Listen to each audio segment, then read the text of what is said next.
Χαίρετε! Σήμερα θα μάθουμε πώς παρασκευάζουμε έναν καφέ φίλτρου με τον καφέ TAF Valley Coffees από την Κολομβία. Για τον καφέ φίλτρου θα χρειαστούμε τον dripper μας και ένα φίλτρο. Πριν το μπρου, είναι σημαντικό να βρέξουμε το φίλτρο για να απομακρύνουμε τη χάρτινη επίγευση και να πάρουμε μόνο την καθαρή γεύση του καφέ. Το επόμενο βήμα, έχοντας αδειάσει το νερό που είχε μείνει στην καράφα, είναι να ακολουθήσουμε πιστά τη συνταγή μας. Θα χρησιμοποιήσουμε 15 γραμμάρια καφέ με 250 γραμμάρια νερό. Η αναλογία νερού με καφέ είναι 1/16.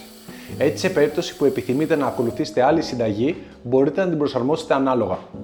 Ο βαθμός της άλεσης πρέπει να είναι σε μέτρια κλίμακα. Αν χρησιμοποιήσετε μήλο χυρός, ισχύει ακριβώς η ίδια συνταγή, απλά θα πρέπει να ζυγίσετε 15 γραμμάρια σε κόκκους. Συνεχίζοντας, είναι σημαντικό να κάνουμε σωστή κατανομή του καφέ, ώστε να γίνει σωστή διαβροχή των σωματιδίων του καφέ. Το νερό που χρησιμοποιούμε θα είναι στους 92 βαθμούς Κελσίου. Το πρώτο πουρ γίνεται στο κέντρο με 50 γραμμάρια νερό και θα περιμένουμε 30 δευτερόλεπτα ώστε να φύγει το διοξείδιο του άνθρακα. Θα συνεχίσουμε το δεύτερο πουρ στο κέντρο με κυκλικές και ελαφριές κινήσεις για 100 γραμμάρια νερό. Τέλος, θα ρίξουμε τα υπόλοιπα 100 γραμμάρια νερού μέχρι το 1,5 λεπτό. Στοχεύουμε σε συνολικό χρόνο εκχύλησης 2 λεπτά με 2 λεπτά και 15 δευτερόλεπτα.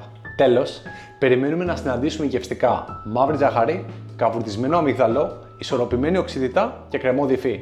Καλή απόλαυση!